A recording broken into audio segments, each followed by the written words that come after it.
right, hey everyone, thanks again for joining me. Didn't really realize I was going to be blending into this wall, but here we go. Today I'm going to be discussing nomad visas. What are they? What are the requirements? And what countries are open currently right now in 2021 to allow passengers and travelers to enter into their country? This is a two-part series. I will be discussing just 5 out of 10 today, and next week I'll be diving into the remaining 5. It's gonna be really interesting because I've lived in one of these countries before and you're not gonna know which one it is. Maybe some of you already have your vaccine or are currently in the process of getting one, or hopefully in a state that is going to be opening it up to your age bracket or your health condition, etc.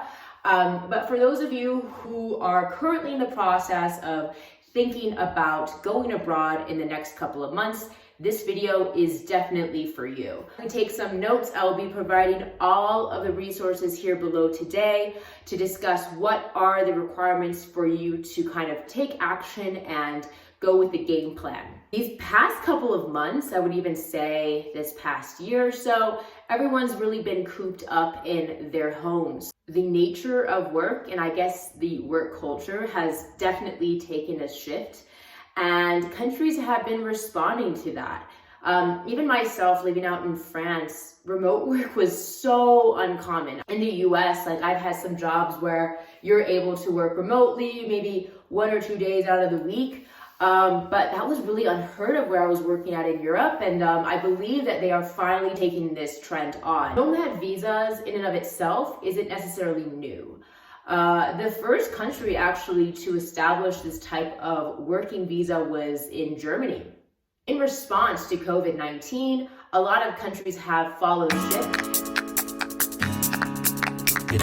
and now are offering a slew of opportunities for people from all over the world to enter in as a nomad visa, entrepreneurial visa, there's remote work visa. Most countries allow you to stay within their borders for 3 months or about 90 days. You all are thinking, this is a little bit too soon, no? In order to really plan ahead, I would actually say that the majority of the processing time to receive these nomad visas are between 2 to 3 months. If you're in the process right now, right? You've been stuck at home, you're working remotely, you want a change of scenery, you have the ability to really up and leave, this is a great opportunity for you. I would say there are just a few things to consider. 1, always ask your employer first if this is going to be possible.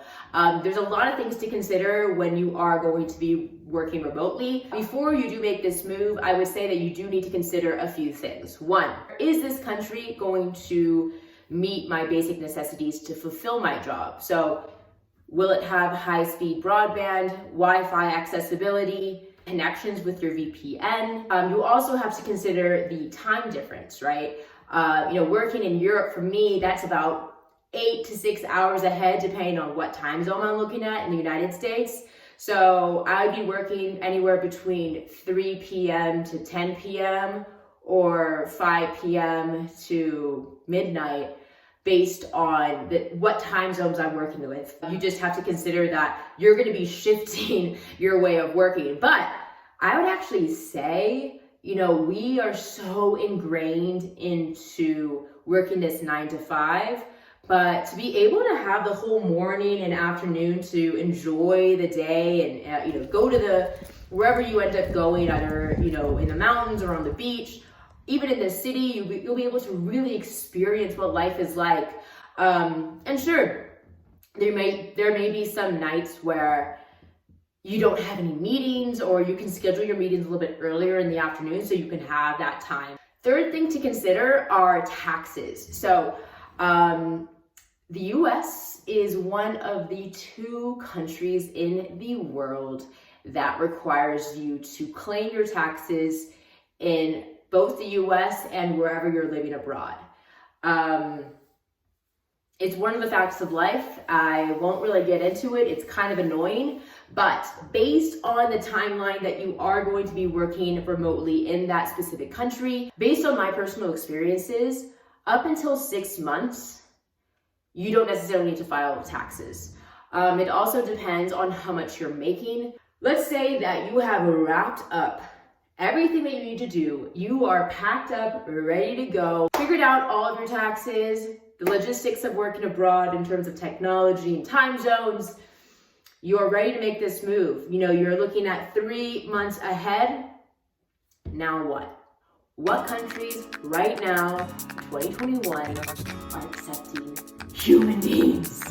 Let's go. I'm way too excited about this, but this has just been on my mind for so long, and I just want to share the world some of these really cool locations, and I kind of want to check out some of these places too. So first, we're going to be talking about Antigua and Barbuda. Now, this visa is called the Nomad Digital Residence Visa. Now, the requirements are basically that you need to own a location-independent business or work for a foreign company. Basically, you need to have your own job or be able to work for an international foreign company. Now, you have to make a minimum salary of $50,000 a year, and you have to have travel or health insurance. In this video, I'm going to be providing you with the direct link to the government website. Now, please keep checking in on this because as time goes along, the CDC is going to be changing a few of its regulations, and the government is obviously going to be quick to act to those specific policies and requirements. Always check the government website. No other website is going to be providing you with the most up-to-date and current information. So have this as a resource for you to kind of move forward. All right, next on the list, we have Portugal. So Portugal is a passive income visa or a D7 visa. This again has been around for quite some time, and they have a pretty cool system, honestly, and I've been looking into this for many a year. So this visa is 1 year in duration, and you can opt to extend it.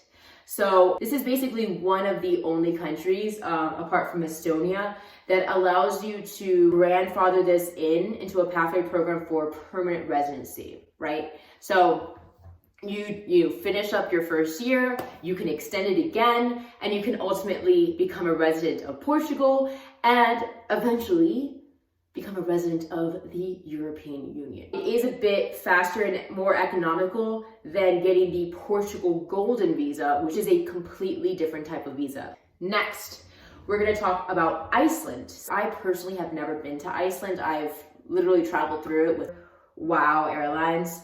Rest in peace. You have to be self-employed. There is no extension to this one, unfortunately. If you are looking for a more cheaper option than Iceland, I would recommend going to Estonia. So this is a great opportunity for people who are making more on the 34,000 euro range per month.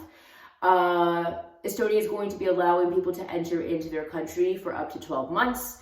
And this is a pretty new initiative as well that they're taking on.